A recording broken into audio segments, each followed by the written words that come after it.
श्री शिवाय नमस्तुभ्यं।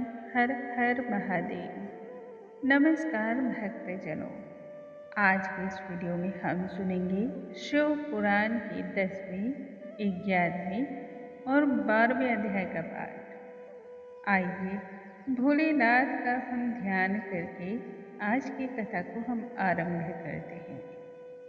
हम उन महादेव की स्तुति करते हैं जो इस सृष्टि के सृजनहार हैं, पालनहार हैं और विसर्जनकार अर्थात कि संहार करने वाले हैं। ब्रह्मा, विष्णु और महेश के तीनों रूप आप ही हैं। आप में ही सत्व, रज और तम तीनों गुण विद्यमान हैं। वेदों में भी इसके बारे में वर्णन मिलता है। फिर भी हम जैसे अज्ञानी लोग आपके विषय में न जाने कौन कौन सी बातें उटपटांग सी करते रहते हैं, जिन्हें करने से आत्मा में संतुष्टि तो बिल्कुल ही नहीं मिलती, बल्कि ऐसे में हम यथार्थ से अपने मुख को मोड़ते हैं। भला कैसा यह मूर्ख जैसा हम कार्य करते हैं, फिर भी आपकी दयालुता कितनी विशाल है, जो हम जैसे अज्ञानियों को भी आप क्षमा कर देते हैं। जय भोलेनाथ, जय शिव शंभु। जितनी महिमा आपकी गाई जाए उतना ही कम है। शिव महिमा के बारे में बतलाते हुए ब्रह्मा जी नारद जी से कहते हैं कि हे नारद, सती ने किस तरह से शिव के द्वारा वरदान को प्राप्त किया वह बतलाता हूँ। अश्विन माह के शुक्ल पक्ष के अष्टमी पर व्रत करके शिव के पूजन को किया और 9वें दिन नंदा व्रत पूर्ण होने पर शिव के दर्शन को प्राप्त किया। गौरवर्ण, पंचमुख, त्रिनेत्रधारी, माथे पर अर्धचंद्र, नीलकंठ, 4 भुजाओं में त्रिशूल, ब्रह्मकमल, वरमुद्रा से सुशोभित शिव की यह छवि मन को मुग्ध करने वाली थी। मुख पर करोड़ों चंद्रमा के समान तेज उन महादेव को देख सती ने वंदना की और लज्जावश मुख उस समय उनका झुका हुआ था।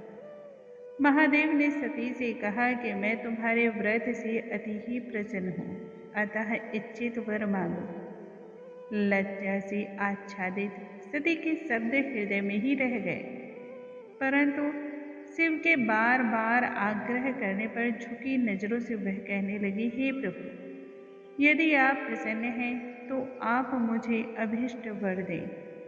सती के प्रेम में डूबे शिव ने सती की बात पूर्ण होने का भी प्रतीक्षा न करते हुए झट से कहा कि आप मेरी पत्नी बन जाइए।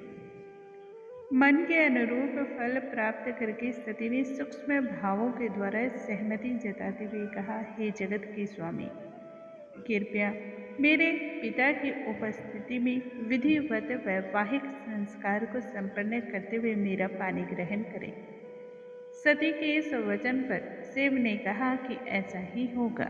इसके बाद दक्ष की पुत्री ने शिव को प्रणाम किया और प्रसन्नता से अपनी माँ के पास लौट गई। भगवान शिव भी कैलाश पर आकर ध्यान करने की चेष्टा करने लगे, परंतु सती के प्रेम से व्याकुल होकर के तब उन्होंने मेरा चिंतन किया। मैं तुरंत ही सरस्वती को लेकर शिव के समक्ष उपस्थित जब हो गया, तब मुझसे कहने लगे, हे ब्रह्मा, सती की भक्ति से बंधा होने के कारण मैंने उसे पत्नी रूप में स्वीकारने का वचन दिया है, अतः शीघ्रता से दक्ष के पास जाकर विवाह का संदेश दो। शिव आज्ञा का पालन करते हुए मैं दक्ष के पास गया। उधर सती ने तपस्या के वरदान को माता पिता एवं सखियों को कह सुनाया। जब मैं दक्ष के पास सपत्नी गया, तब उन्होंने आदर सत्कार के पश्चात आने का प्रयोजन पूछा। मैंने बतलाया कि मैं सती के कल्याण की भावना के लिए शिव के द्वारा विवाह का प्रस्ताव लेकर आया। सती के वियोग में वे बार बार सेवकों से पूछते हैं कि सती कहाँ है, और जब सेवक कहते हैं कि यहाँ नहीं है, तब इस बात को शीघ्रता से भूलकर पुनः वही प्रश्न करते हैं। अतः आप अपनी पुत्री उन्हें प्रदान करें, जिस पर कामदेव की माया का प्रभाव भी न चला उस पर सती का प्रेम आरूढ़ हो गया है। मेरे द्वारा इतना कहते ही दक्ष परम संतोष एवं प्रसन्नता से भर उठे। ब्रह्मा जी आके नारद जी से कहते हैं कि हे ब्रह्मश्रेष्ठ, इसके बाद मैं कैलाश को उस स्थान पर कहा गया जहाँ शिव निवास करते हैं, ताकि उन्हें दक्ष के घर ले जाऊं। वहां पहुंचकर मैं प्रसन्नतापूर्वक दक्ष के द्वारा दिए गए संदेश को बतलाने लगा। उन्होंने कहा कि वह अपनी प्रिय पुत्री आपको ही देंगे।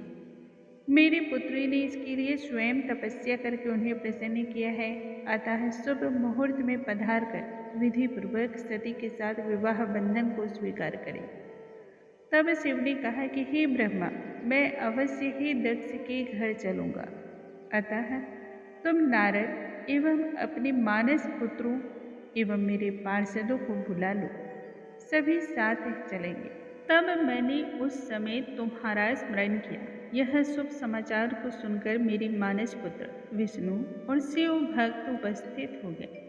चैत्र मास के शुक्ल पक्ष की त्रयोदशी तिथि एवं रविवार के दिन दक्ष के यहाँ चलने की यात्रा प्रारंभ की। बहुत भारी मानव उत्सव हो रहा हो ऐसा प्रतीत होता था। नंदिकेश्वर शिव शीघ्रता से जब दक्ष के घर पहुंचे तब प्रसन्न चित्त दक्ष ने सभी का उदार हृदय से प्रफुल्लित होकर स्वागत सत्कार करके सभी को आसन प्रदान किया। भगवान शिव का पूजन करने के पश्चात दक्ष ने मुझसे कहा कि हे पिता, विवाह के कार्य को आप ही कराएं। मैं इतने बड़े मंगल कार्य तथा कल्याणपूर्ण कार्य की जिम्मेदारी को लेकर स्वयं को गौरवान्वित महसूस करने लगा। इस बात पर सहमति जतलाते हुए मैंने शुभ मुहूर्त नक्षत्र का ध्यान करके शिव का हाथ शिव को सौंप दिया। वैवाहिक बंधन को पूरे लगन के साथ एवं मंत्रोच्चार के द्वारा संपन्न कराया गया। फिर मैंने भगवान विष्णु ने तथा अन्य देवतागण, ऋषिगण एवं शिव के पार्षदों ने भक्तिपूर्वक शिव की स्तुति करके प्रणाम किया। नाना प्रकार के सांस्कृतिक कार्यक्रम होने से उत्सव की शोभा में चार चांद लग रहे थे। कन्यादान के सुख को प्राप्त करके दक्ष हर्ष से फूले न समा रहे थे। सब कुछ मंगलमय रूप से संपन्न हो रहा था। ब्रह्मा जी आगे का वृत्तांत बतलाते हुए कहते हैं, हे मुनिश्रेष्ठ नारद, विवाह की विधियों में दक्ष ने शिव को नाना प्रकार के उपहार प्रदान किए और ब्राह्मणों को भी दान दक्षिणा के द्वारा प्रसन्न और संतुष्ट किया। इसके बाद भगवान विष्णु सपत्नीक हाथ जोड़कर शिव से कहने लगे, हे दया सागर, हे करुणा में, आप संसार के पिता एवं सती माता हैं। आप सज्जनों के कल्याण की भावना एवं दुष्टों के दमन के लिए सदैव ही विभिन्न अवतार लेते हैं। यह सनातन शास्त्र कहता है, हे शिव, आप सती के साथ मिलकर जगत की रक्षा एवं कल्याण करें। इसके बाद मैं विवाह के अग्नि कार्य को संपन्न कराने लगा। तब शिव एवं शिवा ने अग्नि के फेरे आरंभ किए। गान एवं नृत्य से वातावरण सुखद हो रहा था। इसके बाद शिव आज्ञा को प्राप्त करके विष्णु कहने लगे, मैं शिव तत्व का गुणगान कर रहा हूँ, आप सभी एकाग्र भाव से सुने। हे प्रभु, आपके व्यक्त तथा अव्यक्त, विभाज्य तथा अविभाज्य, साकार तथा निराकार तेज वाले हम तीन भाग हैं। आप कौन, मैं कौन और ब्रह्म कौन है? यह तीनों आपके ही रूप हैं। सृष्टि के पालन एवं संहार करने के कारण यह भिन्न भिन्न प्रतीत होती है, परंतु निर्गुण ब्रह्म रूप में हम एक ही हैं। जिस प्रकार एक ही शरीर में विभिन्न अंग होते हैं, सिर, गर्दन आदि जैसे तीन भाग हैं, उसी प्रकार हम भी एक ही हैं। हे शिव, आप ही परम तेज और आकाश के समान सर्वव्यापी हैं। आप ही आदि पुरुष, अचल, अव्यक्त, शाश्वत और सर्वज्ञानी हैं। सब कुछ आपसे ही उत्पन्न हुआ है और आप में ही विलीन हुआ है। तब से वो जो ब्रह्मा को कहने लगे, आपने विवाह कार्य को भली भांति और अच्छी प्रकार से संपन्न कराया है, इसलिए मैं आपको दक्षिणा में देना चाहता हूँ। कृपया कर आप बतलाएं, मैं आपको दक्षिणा में क्या दूँ? शिव के बार बार कहने पर मैं कहने लगा, हे स्वामी, यदि आप प्रसन्न हैं तब यह वरदान दीजिए कि इसी रूप में आप इसी वेदी पर सदा ही विराजमान रहें, जिससे प्राणी आपके इस स्वरूप का दर्शन करके पापों से मुक्त हो जाए। मैं आपके ही सानिध्य में रहकर तपस्या करूं, यही मेरी परम अभिलाषा है, जिससे विवाह की वेदी पर जो मुझसे अपराध हुआ उसका नाश हो जाएगा। मुझे इस बात की बहुत शर्मिंदगी होती है। मेरे कहने पर कोई न कोई प्रायश्चित का उपाय बतलाइए। शिव तब कहने लगे, तुमने वीर्यपात का जो कार्य विवाह की वेदी पर किया है उसे तुम्हें तपस्या के द्वारा और पृथ्वी पर तुम ब्राह्मणों के लिए अनुष्ठान को संपन्न करा करके प्रायश्चित करो। इस रूप में पृथ्वी पर तुम्हें देखकर उत्सुकता से जब सभी प्रश्न पूछेंगे तब तुम कथा सुनाना। ऐसा करने से तुम पाप से मुक्त हो जाओगे। मैंने मान लिया और फिर आगे कहने लगा, हे शिव, मनुष्यों की शुद्धि हेतु आप यक्षी वेदी पर सदैव निवास करें, जिससे आपके दर्शन मात्र से मनुष्यों का पाप धुल जाए। मैं इसी वेदी के समीप रहकर तपस्या में रत रहूंगा।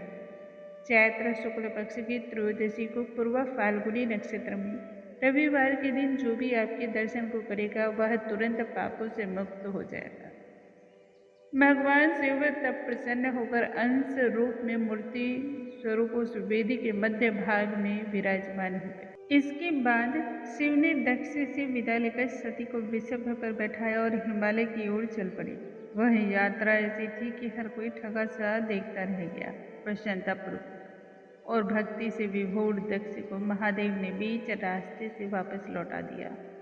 गाते बजाते नृत्य गान करते सभी कैलाशवासी उस शिखर पर जा पहुँचे जहाँ शिव के कैलाश का निवास स्थल था।